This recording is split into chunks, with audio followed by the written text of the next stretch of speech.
Educational Transformation, the Honorable Chad Blackman, Deputy Chief Education Officer, Reverend Stephen Scott, Permanent Secretary in the Ministry of Educational Transformation, Kim Bell, Miss Marsha White, General Manager of the Barbados Diabetes Foundation and the Maria Holder Diabetes Center, Elder Beeman of the Church of Jesus Christ Latter-day Saints, Communications Director for Barbados of the Church of Jesus Christ Latter-day Saints, Sister Wiggins, esteemed principals and staff of schools, members of the press, ladies and gentlemen, good morning.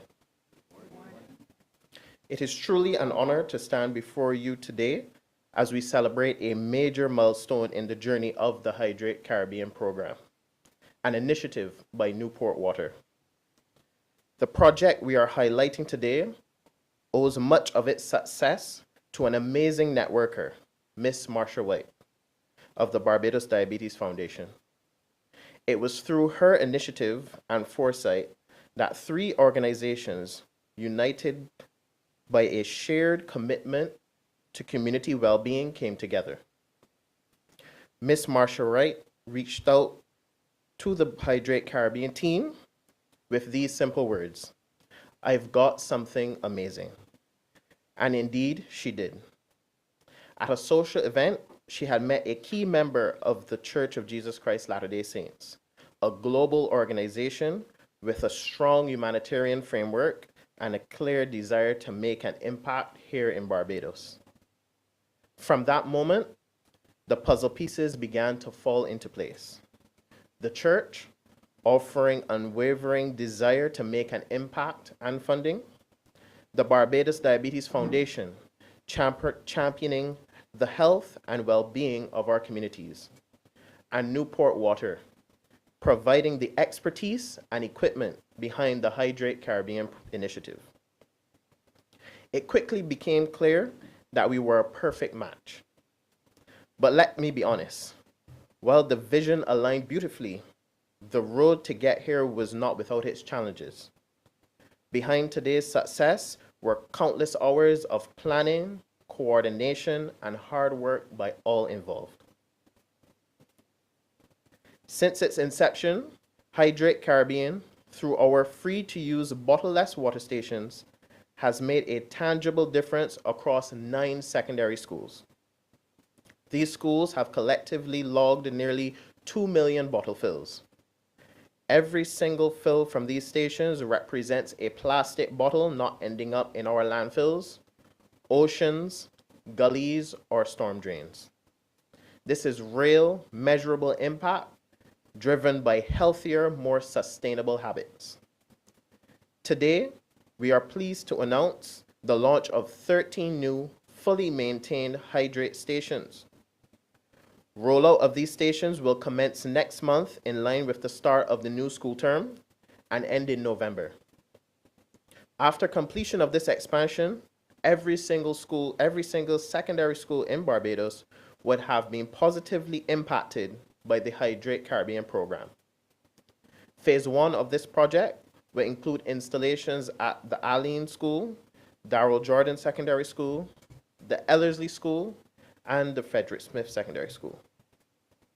But the benefits go even further.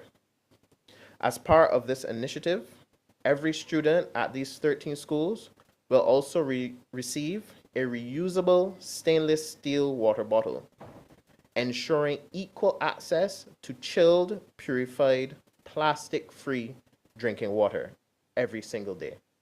Thank you.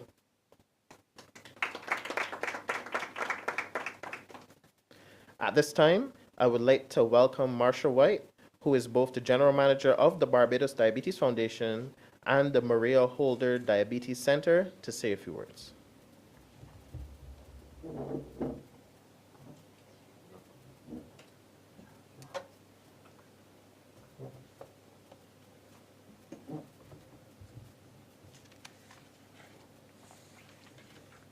Good morning, everyone.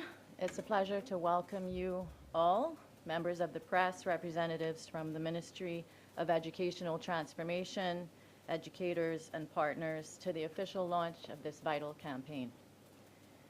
Today marks not just the installation of water filling stations and the distribution of water bottles in our schools, but not the beginning of a movement, but the amplification of a movement that started some time ago, one rooted in health, prevention, and empowerment. We are proud to be part of the educational component of this initiative, which goes hand in hand with the infrastructure being rolled out. One of my favorite ways to look at this is we can't just throw a grenade and run away. It's really important that we provide something to back up the infrastructure that's being installed, and we are so excited and privileged to be part of this. So this is more than providing cool, clean water. This is about changing habits, shaping choices, and ultimately changing lives. We all know that here in Barbados we face a serious challenge. The prevalence of type 2 diabetes is among the highest in the region, and alarmingly, the rates are increasing among younger populations. And one of the most significant contributors to this trend is the high consumption of sugar-sweetened beverages, starting from a very young age, and not just soft drinks, but juice. And don't be fooled, just because it says no sugar added doesn't mean that it doesn't have sugar in it already. When children are regularly consuming sodas, juices, and other sweetened drinks, we are effectively training their palates to crave sugar. This normalizes habits that follow them into adulthood, habits that drive obesity, insulin resistance, and chronic disease. But here's the good news. We can intervene. We can teach new habits. We can provide healthy alternatives. And we can make water, not sugary drinks, the default choice. The water filling stations make it possible. They make it accessible. They make it affordable. But the education makes it sustainable. Our role is to support students in understanding why water matters, why it's the healthiest option for hydration, why their bodies, especially as they grow, function better with clean water, not liquid sugar. Through interactive sessions, school-based materials, and engaging campaigns, we are helping students make the connection between what they drink and how they feel, how they learn, and how they live. But this is not only about students. Our educational campaign will also include parents, teachers, and school leaders, because lasting change happens when the whole community is on board. Changing behavior is never easy, but it starts with a first step. And by putting both infrastructure and education in place, we are giving our young people that first step toward healthier habits, better choices, and a future where diabetes is no longer a national crisis, but a controlled and preventable condition. On behalf of our team, I want to thank the Ministry of Educational Transformation, our partners, the LDS and Newport, and the schools who are welcoming this initiative with open arms.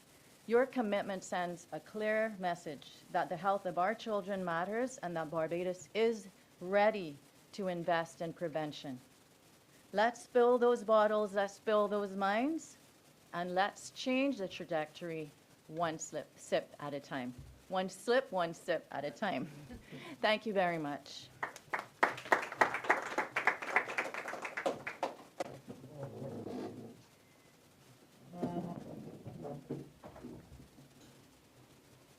I'll take this opportunity to invite Elder Beeman of the Church of Jesus Christ Latter-day Saints to speak on behalf of the church, whose funding and support was integral to this project's realization. Good morning, everybody. I'm very happy to be here and honored to represent the Church of Jesus Christ of Latter-day Saints at this event, opening up the opportunity to provide clean, cold water to help hydrate our the youth here in Barbados, and to get them on the path of good health and habits so they'll be able to prevent incidences of diabetes or other diseases in their lives. To be healthier and have a better long life upon this earth. We in the church are very, very keen on trying to support all these types of efforts for helping people in their health, especially in preventing health and issues in the future. And this is a key one for doing this. We're very happy to partner with the Newport Water and the Diabetes Foundation and the Ministry of Educational Transformation in providing for these resources to make this happen.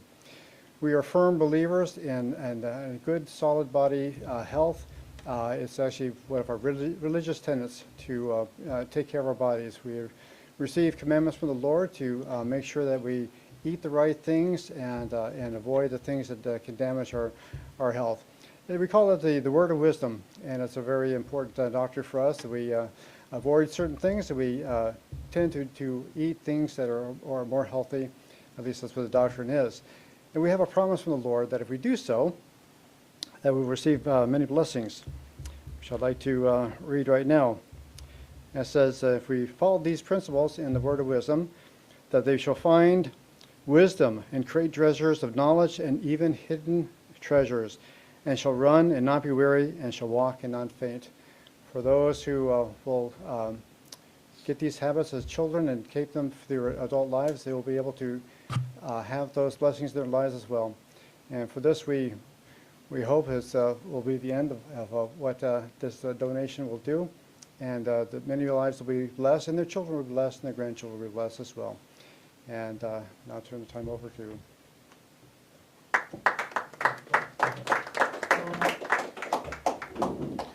Thank you, Elder Beeman, for your words of wisdom. I'd like to invite the Minister of Educational Transformation, the Honorable Chad Blackman, to speak.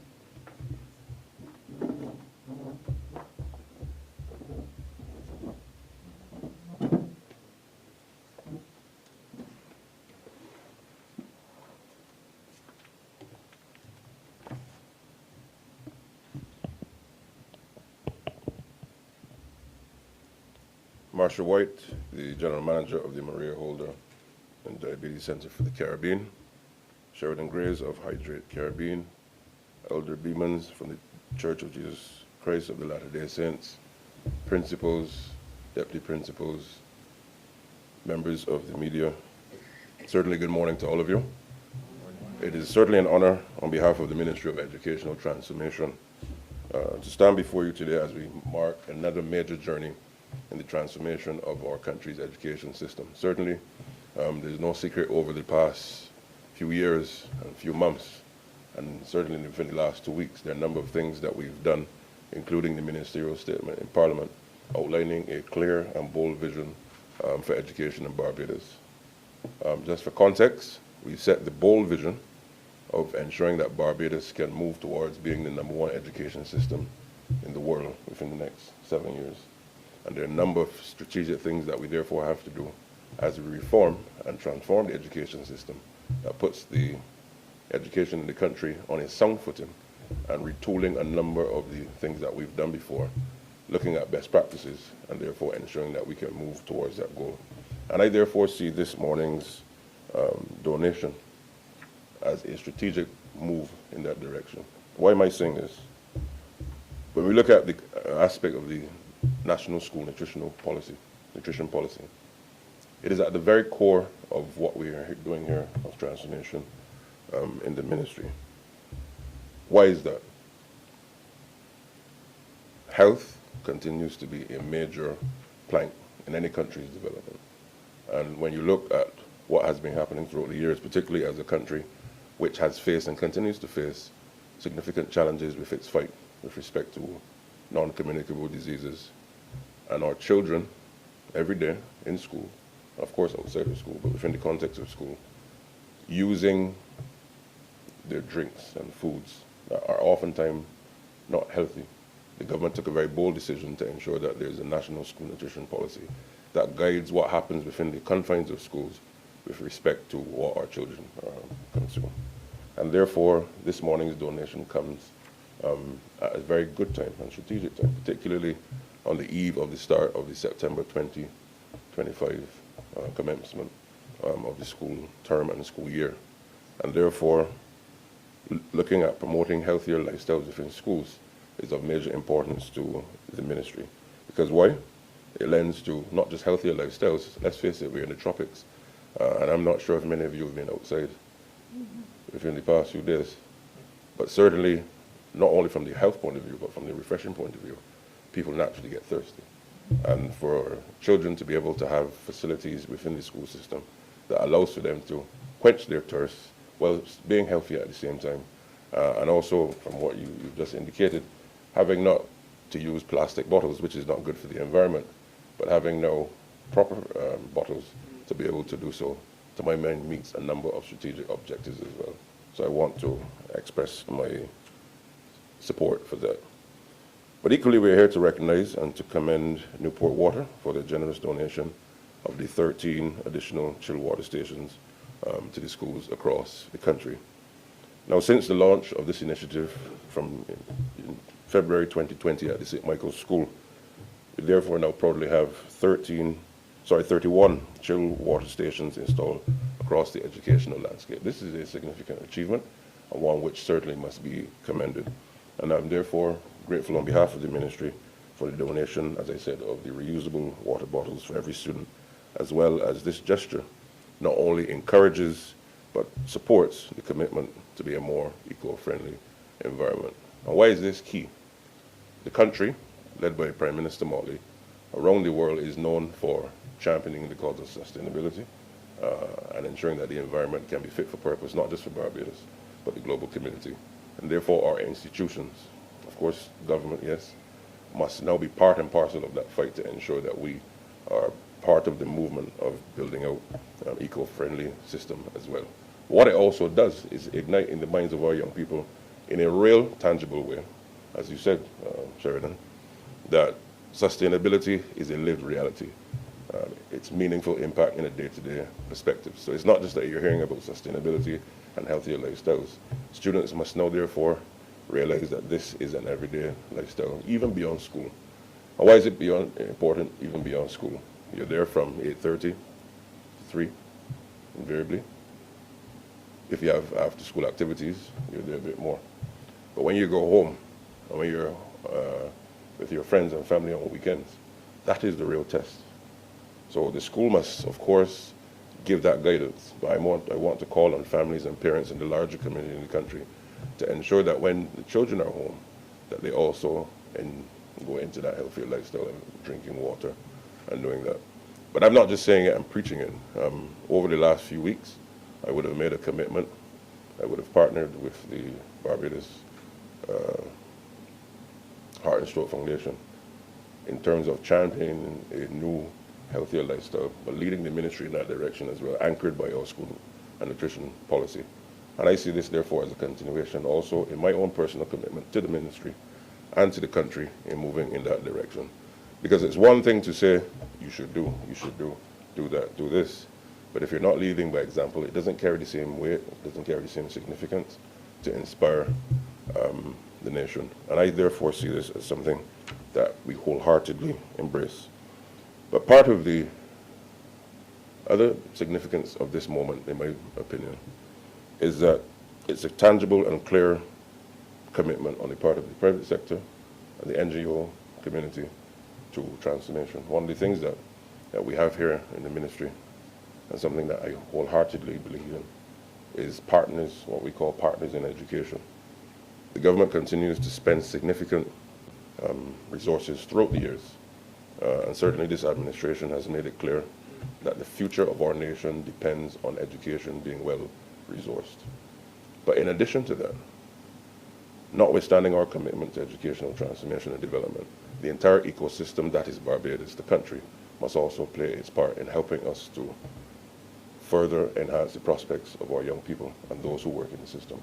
So this is a very tangible, real expression from outside of government to the commitment to seeing Barbados, in our view, being the #1 education system in the world. So I really want to commend you, and also to encourage other entities from across the country to join the private sector, whether you're a large company or a nano company or anywhere in between, NGO, the third sector, to join with the Ministry of Educational Transformation in pursuing that objective of ensuring that every child in this country has a first-class, world-class educational system anchored by sustainability, resilience, and prospects that allow for them not just to, yes, ace their exams, and we're moving way more and more from exams into project-based learning, but we're trying to ensure that every single child has the ability to be world-class even before they leave school.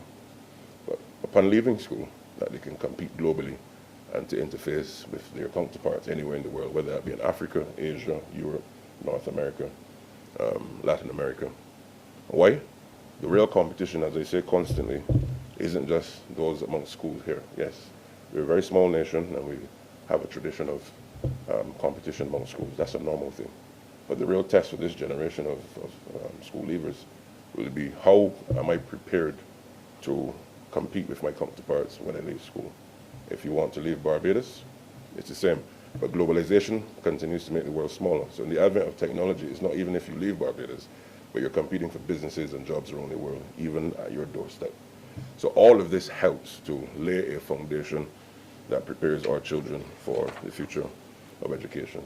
But equally and significantly, water is life, and the young minds we therefore have to nurture and give them the best chance of succeeding based on health. The government is also working very seriously in ensuring also that our physical education program continues to be fit for purpose. And part of the transformation of the curriculum of schools is to make sure that that component in our curriculum redesign lends to the health and wellness component. Yes, PE helps to prepare you for the sports and the cricket and things like that. But the health component of physical education is significant.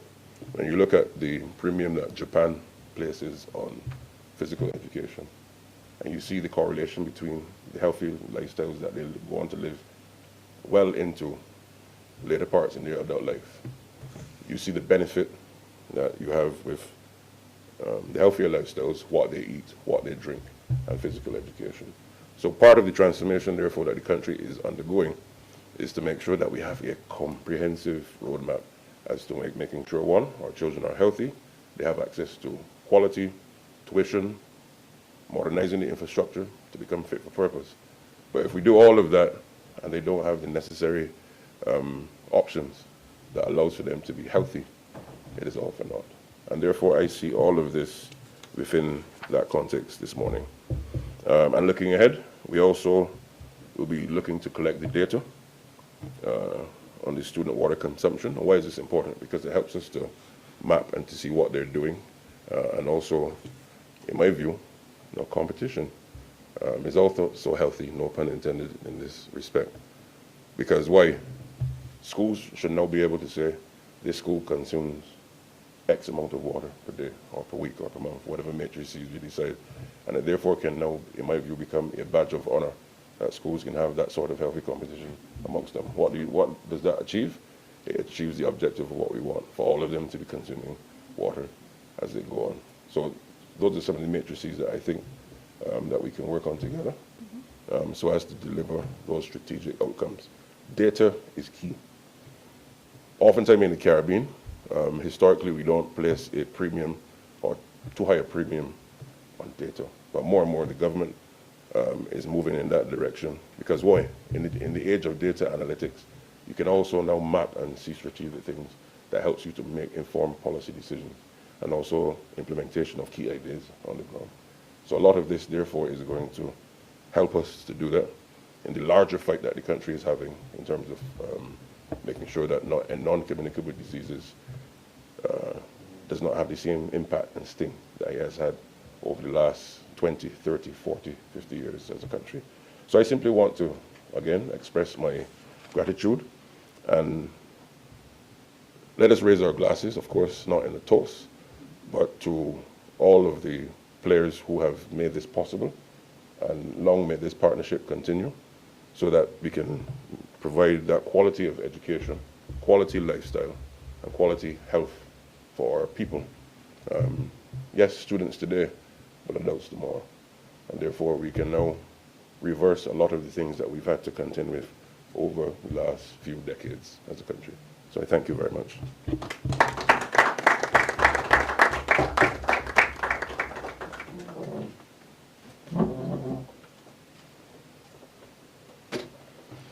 Thank you, Minister, for your words of support for this program and the initiative. And we definitely look forward to many of those implementations to enhance our educational system. Something that you would have touched on as well would be the expansion of this framework beyond just the school, and that is part of Hydrate Caribbean's mission to build out a network of systems throughout the island and the region to give persons more opportunities and locations to maximize on the ability to stay hydrated. The secondary schools, this part is one goal that we've achieved in full coverage of secondary schools. We look forward now to moving on to those primary schools as well. I'd like to open the floor to the media and those present for a brief Q&A session. If there are any relevant questions to the topic, there's a microphone in the back for anyone who has any questions they'd like to ask of anyone on the panel pertaining to the project.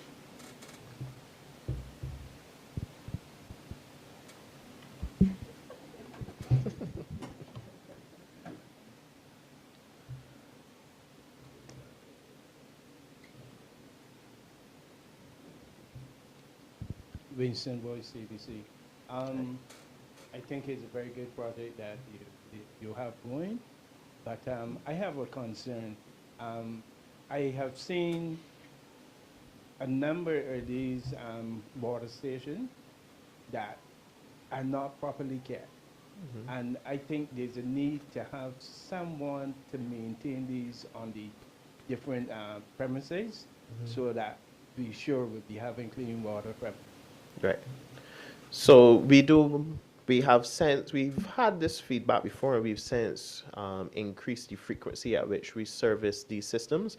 We would do monthly spot checks on these systems. And I would ask as well that we are also relying on the community as part of this, because if the reports are made to us, then we can dispatch service technicians to rectify any issues that are present on the systems in between our regular service. But we definitely aim to maintain systems that appear hygienic, are hygienic, and persons feel comfortable to drink from on a daily basis. One other thing, I guess some would be placed in public places, like in Bridgetown, so that we already have a network of publicly available stations. There's a system in the in the Constitution River terminal.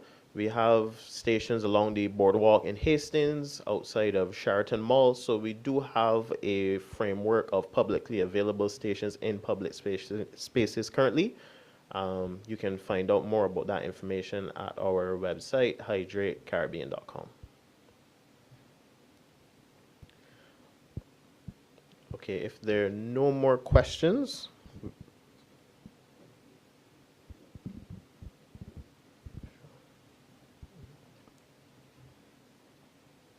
Sean Gibbons, I'm from Newport Water. Yes. And so mine is not a question, but just to address what was said, where this whole program was born from what we observed over the years, where we saw we worked with so many stakeholders, generous stakeholders, as well as PTAs or the corporates to donate fountains to schools over the years.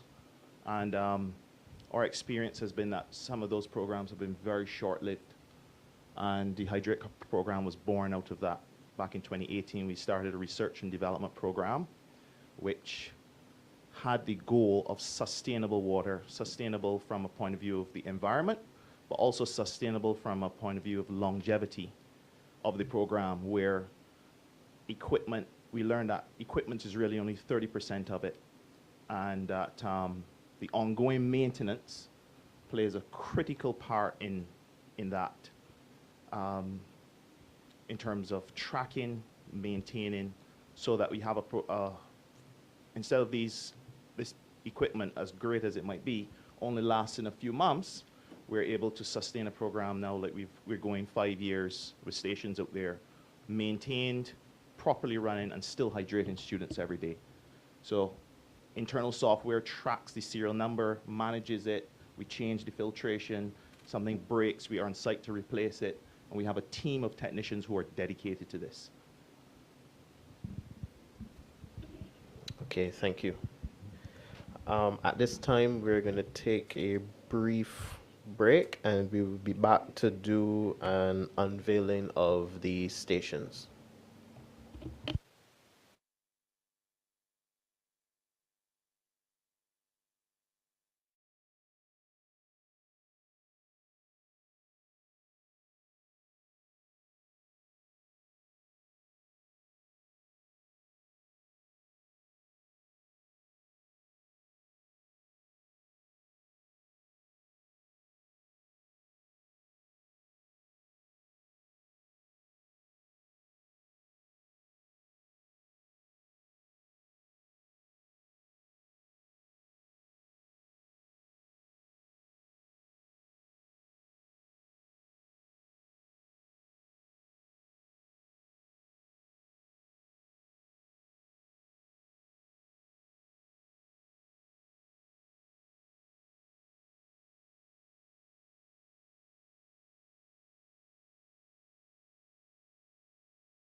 Joining us for this press conference to announce this initiative. We definitely thank all of our partners involved, the Ministry of Educational Transformation, the Barbados Diabetes Foundation, of course, the Church of Jesus Christ Latter-day Saints, and we also thank the media for their support in this endeavor.